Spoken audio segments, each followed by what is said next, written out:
Hello everybody and welcome back to Season 2 of What If Civilization Started Over.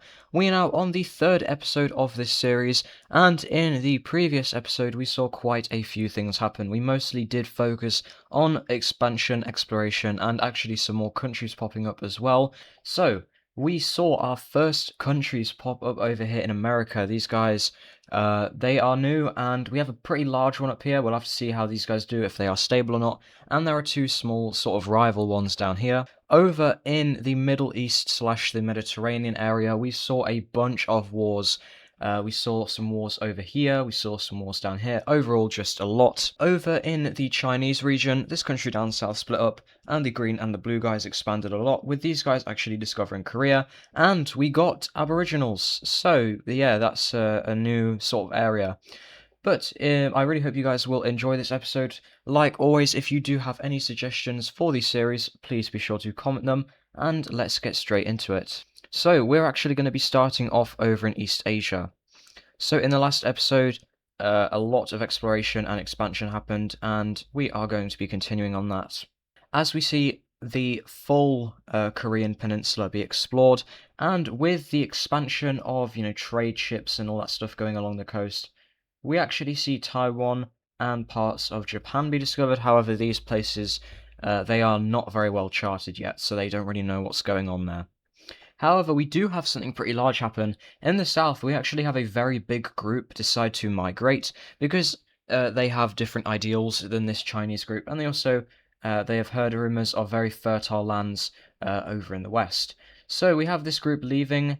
They cross this sort of area, and they decide to go ahead and settle over here in Bangladesh. These guys then promptly after form up this society. This is a fairly large movement. If I had to give a little bit of an estimate, I'd probably say we've maybe got 30,000 people coming, so it is a very large thing. And these guys set up this country, and they begin to ravage their resources of this region, which is probably not the greatest plan for long-term stability, but we'll just have to see how it goes. They establish many towns, and they make this one over here in the center their capital city.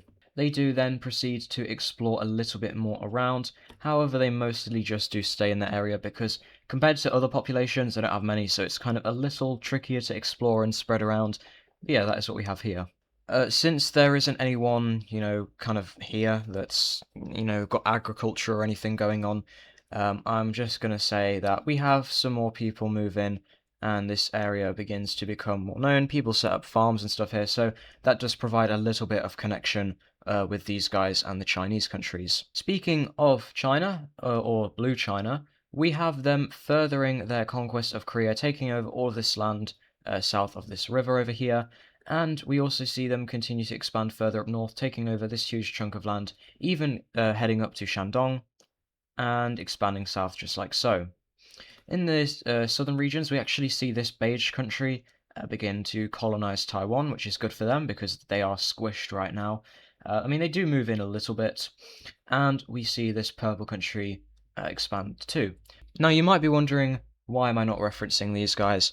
Well, someone's a little bit power hungry. These guys have expanded a lot in terms of military and just, land as well, and they want to keep going. Specifically, they want to take over a bunch of the port cities to further their trade. These guys were the ones that discovered Taiwan, and I'm sure they've, been doing a lot of stuff in the water. They want more ports, so they quickly launch an invasion in.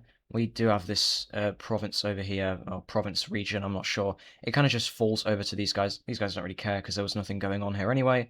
And just like that, we have, I believe this is the first Asian country that has fallen. So yeah, rip. Anyway, moving over to the main regions over here, we do have quite a few things happen. First of all, Greece will be continuing to expand. Now moving further up into Albania, Greece is doing very well. And we actually have something official happening. We have the first sort of de facto alliance going ahead and forming up, and this is going to be some sort of an economical alliance. Now, I did mention last episode that Greece and Egypt are good pals, and also Greece and I'm just going to call this country Constantinople. They're good pals as well. So we have the formation of an economical alliance. This is going to be our first proper alliance, which is nice, I guess. I'm just going to give them a square And just like that, we have our first proper alliance forming. And the purpose of this is basically trade regulations. So it's kind of like the EU, like an extremely early EU. All of these guys, they're like, okay, we have some enemies. If they sanction us, we could be cooked. Or if we sanction them, they could be cooked, which is a better method of winning wars. So say these guys, they hate this country, but they don't want to go to war. Because they're all in a group, they all agree if we need to sanction, we all do it. So they sanction it, they take a slight hit to their economies, but these guys die, so they can basically just use this to pressure weaker countries, which is a very smart tactic, and I'm sure this will increase their strength a lot, but we will have to see, will it last? Anyway, staying over here, moving over to Italy, the Orange Italian country is going to move up and take over Venice, and they begin setting up a lot of farming stuff over here in the valley. And yeah, they expand a lot. However, one thing we do have to keep an eye on is down in the south, Greece is expanding this colony, and they now share an official border with each other, which is interesting because these guys, if you know what happened at the start of the series, you'll know these guys are not big fans of Greece. So we'll just have to see, is anything going to happen here? But for now, they're chilling, so yeah. Anyway, speaking of countries chilling, or rather countries not chilling, you remember this? Well, that's going to continue. These guys, they kind of slapped these guys around before, and this country still has not finished setting up well. So I'm just going to call this country Slovenia and this one Croatia. Slovenia launches an invasion into Croatia, quickly captures the capital, and yeah, so nice job. These guys also explore into the interior of the continent as well, as these guys have just gained a pretty big boost, so, they can, now expand a bit more, which is nice for them. Anyway, back over in America, we have the Mississippi country continuing to expand. However, at this point, this country it's very interesting the position they're in. They are very I don't really know how to, to describe them. The people here, they're religious, and they are very into the Mississippi River. They believe that the Mississippi River is some sort of god that started off their civilization. They don't really know that there's other stuff going on. They think that the river created them. I know, a very archaic belief, but this is early times. I would still consider this to be the several hundred BC times. So it's not too unlikely for a religion like this to pop up. But yes, our second religion is going to pop about, and it's based on the river, so river religion. Now, interestingly, with this religion, it's actually not going to be including all of the country. The religion is popular in the areas where the Mississippi is, obviously. However, in some other regions, it doesn't really spread as far. These people don't rely on the Mississippi, so they don't really care. And this region over here I'm not going to lie, it's ruled by a completely separate government to the main thing, or probably, there's probably oligarchs that rule this. I'm not too sure how the society would work here, but these guys don't either. So at this point, the country is a little bit divided, which is interesting to see, but shouldn't hurt them too much, hopefully, as long as they don't start forcing the other people to. Foreshadowing alert. But yeah, these guys continue to expand, and they continue to explore. Now, in regards to technology, these guys are still very behind their Asian and Mediterranean counterparts, but that does not prevent them from, discovering a lot of land. They just got to be careful about that size, though, because they are getting a little big. Anyway, down in the south, we have a new country going ahead and forming up, and that is going to be this Belize country. This country, you know how I said before, it was kind of losing population to these guys?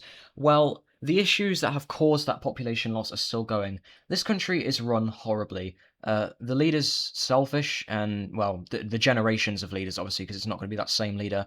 This country has never really had any good kings. It's been the same lineage that's always seemed to be corrupt, and they keep just venting population because of it. And this is the latest instance of that. We have a new country here. And furthermore, you thought that was it? Oh no. We have another one forming on the south. This is a very small one. I'm not going to lie, it probably won't last that long. It's extremely unstable. Basically, what this was for, this movement leaving was all in one go. They all went with this guy, but then one of his, major appointees for his rule, he was like, okay, I'm low-key power hungry, so I'm going to go and form my own country. and that's this. And as you could have probably guessed, because it's a split, they're obviously going to pick the main guy over this Donny. Yeah, this one didn't go as well. So yeah, there we go. So we're kind of seeing a bit of a divide. We've got this big unified thing in the north, and then we've got this, which is an interesting aspect, and it will certainly be interesting to see what happens when they meet up. Anyway, going over to Europe, we see a new country form.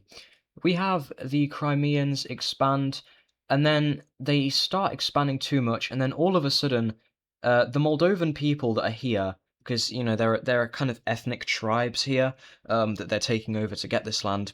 They're like, yeah, so we don't like you. We're going to form our own country, and you can't stop us because you're kind of weak. So we have this Moldovan slash North Romanian country breaking away. And yeah, unfortunately, Crimea can't really do anything. Their capital will be right there, and yeah, very small country, but they're still kind of chilling. Now we still have Greece expanding, and Italy is getting very annoyed by this. And the reasoning for is because Italy is successfully able to conquer after taking the coast. There's kind of some mountains here. They are successfully able to conquer all of the mountain tribes, and now they can't expand any south further. And they don't like that because they kind of want that land. Furthermore, Greece is further, seeming like a threat to them after the colonialism of Greece continues. They set up a colony in Carthage, and they also set one up on the south of Sardinia. Furthermore, I mean, Italy is kind of doing this, but it is like heavily Greece. Greece is really going in on the sea exploration. They are just trying to find as much land and as much trading capabilities as possible. Due to this, Greece now has influence over all of these regions. Italy does not like that. Anyway, going over here, new stuff happening. In the desert, it has been a growing movement where this religion, the peoples here, have been spreading and now even influencing the creations of new countries. The first country we see for this is going to be actually this desert Jordanese country. These guys, they pop up, and they are directly linked to the Red religion. And yeah, this whole country is this religious group, and this religion really is spreading. And it's kind of worrying for Egypt because they don't like these guys or this religion. That's kind of the whole reason they even broke away from that original culture in the first place. And now it's spreading, which isn't amazing. Furthermore, we actually have mass migration moving down across the Red Sea and into the southern regions of the Nile. This is, for trade reasons, but also a new country is actually set up down here. And furthermore, to make it even worse, this country also supports the Red religion. And yeah, this isn't looking so great for Egypt anymore. I mean, they have got this economic alliance, but that sanction method, doing that against Iraq, probably not the greatest of ideas, I'm not gonna lie. Anyway, moving back over here, we have this happen. But speaking of Greece, expanding, it's a normal day in Greece. Nothing is happening. But then all of a sudden, they get an urgent message from Constantinople. Constantinople is telling them that something very major has happened, and they need to get ready for it. And it's very bad for Greece because they are completely unprepared for this. Because what happened was not consulted with them beforehand. Now, what is this, you may be asking? Oh, okay, fair enough then. So Egypt, they turns out they're actually a lot angrier than this than I might have put on. They like literally just a few months after this country is established and they begin setting themselves up properly, they launch a full-scale invasion of Iraq. They feel very threatened and surrounded, and they feel that these countries are being purposefully sponsored by Iraq to curb Egyptian expansion. They definitely are. But Egypt theorized that and they got it right, so they launched an invasion in. One small issue. Iraq had actually been preparing for this. They have been trying to instigate Egypt into a war for a while now, and this is the perfect chance. Egypt has to fight a three-front war now, and you might be wondering, well, why didn't Egypt tell their friends over here in this economical alliance? Well, that's because they knew that if they would, this message would be intercepted. These guys have boats all over here. It's kind of a big issue that some of these Mediterranean countries have been experiencing. These guys kind of have like warships, sort of like pirates, very early pirates here, that, well, they don't like Egypt, so they kind of do some raidy stuff. It has been a big issue that has been brought up with the economical alliance, But they knew that some way or another this plan would get intercepted, and they just hoped that they'd be able to, go for it, and then obviously when these guys would realize, they'd be able to come in and help. But we'll have to see. So we have this country over here. I'm just going to show it expanding, but it's kind of just occupying this land. We have them moving in to the Palestinian region, which has been through quite a few owners this series. This region is getting very tired of being invaded. They, like I said before, they want their own country, but they always seem to just be getting blasted in wars, which isn't amazing. This causes some issues up here. We have a huge army get completely wiped out, and along with the fact that they have many less supply lines, now they only have like ocean supply lines, this front begins to get heavily pushed back, in fact all the way to the border, and even somewhat inward. However, at this point, the Greek and the Constantinople forces have arrived on the front lines. They come in through the colony, and they start moving. They quickly push up against the Jordan country. However, in the south, they don't really push. They kind of just hold a stalemate to this point where these guys had pushed up to. The Nile is a big battleground. They've got ships on the Nile and troops either side, and then, they'll win a battle on one side, but then on the other side will win, so they have to move troops. Very annoying guerrilla tactics. I don't know if you could call it that, but it is sort of similar, and it's just making it a pain. Now, this is not good. So basically what Iraq's going to do here is they speed run down, quickly meet up in order to fortify this front line. Maybe they, they took a bit too long to, because, yeah, that's not amazing. So these guys do lose their capital. Most of their troops just flee up north and get pushed back. So, with Greece and co being in on the war now, it's actually not going too bad. Unfortunately, though, I may have foreshadowed this earlier, something is going to change this. Italy sees the opportunity, and they officially declare war, which is probably one of our first official war declarations. Kudos to them for doing that, but they declare war and move into this colony, and they quickly overtake it. Now, they try to take this, but luckily for Greece, they actually had a naval presence here, doing some taxing, and they're able to use that to fortify. Italy doesn't have the best navy. But this is very bad, because Greece now has to divert a bunch of forces. There is also this city over here I'm just going to represent as being under a siege, and this is where Greece is going to send their troops to. And yes, by send, I mean they are going to pull troops away. This causes some issues, because on this front line, they're basically pushing with troops they don't have. They had the advantage, and they had the troops to push with that advantage, but now the maneuvers they're doing rely on the troops that they no longer have. Greece pulled away about 30% of its forces to go and focus on Italy, and they are still pulling away more, as Italy's army is actually fairly large. And because of this, this is, not too great anymore. Now, Constantinople is still in the war, but their input is minor. I would say for the full army, the largest troop count army being sent is Egypt, obviously, because, they're the main thing. Then it's Greece. Greece's army is only slightly smaller. Land army. Greece's land army is only slightly smaller than Egypt's. Constantinople's is only about maybe a sixth the size of Greece's, so yeah, not too great. And with this advantage now, as well as them having to fight a two-front war, which is never good, they continue to be pushed back.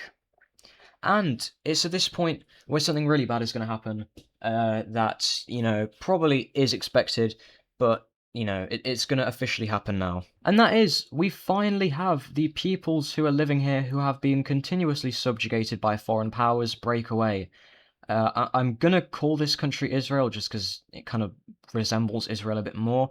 But we have the Israeli peoples go ahead and break away. And yeah, this is very bad for Egypt.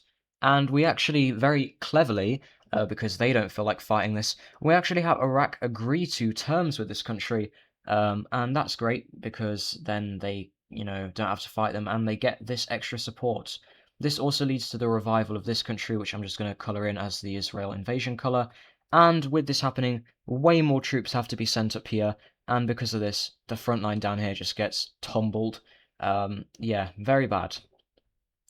Now, at this point, Greece is actually, I'm not going to lie, Greece is doing extremely well. The army that Greece is fighting with is actually substantially smaller than Italy's army. However, with a series of very good strategy, they have been able to do extremely well. However, now that Egypt is getting completely fumbled, they have to review their strategy, and they pull a ridiculous amount of troops to go and save Egypt, because if Egypt falls, then that's also their colony gone, which they do not want. And because of this, we have a huge pushback take place, and we essentially have this southern region. They kind of just build a huge wall here, and they just fortify it, so we'll have to see if that works. But these troops are then sent back. This does provide a short advantage. However, overall, and with some mystery countries who are maybe not too big of a fan of these guys sending some aid over, I'm definitely looking at you.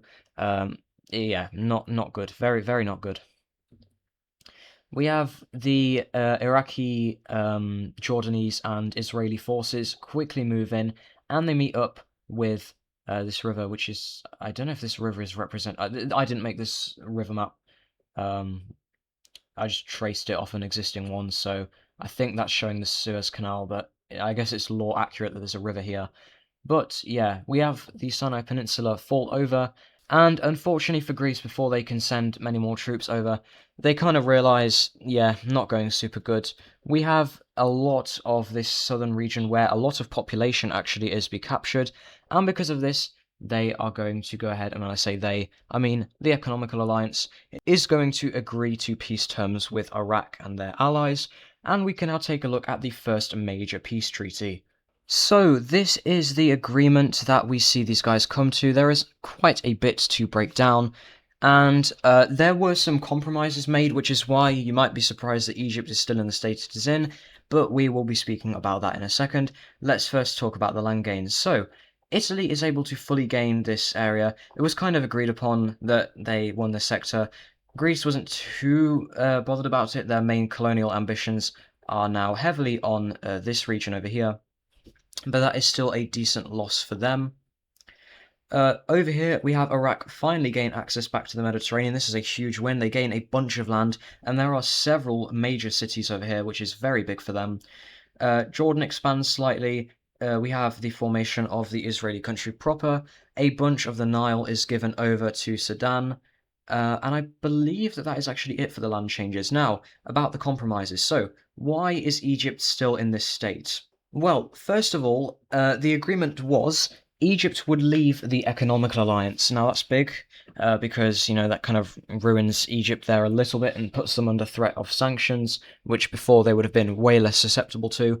And they agreed to do that in terms of they still keep their core land, and also they have to pay reparations. When I say they, I mean Greece. Greece has to pay reparations to Iraq. I don't know, you guys can think of an amount. I don't know what would be good, because this is obviously like a very different currency than modern. But they have to pay, if we think of it in modern money, so maybe 5 billion. So think of 5 billion, how much that would affect a modern country, and that's what Greece has to pay. So yeah, that is the outcome for that war, and I actually think that that is going to be it for this video. So if you guys did enjoy, please do leave a like and subscribe, and leave any ideas once again in the comments, and I will see you guys in the next episode.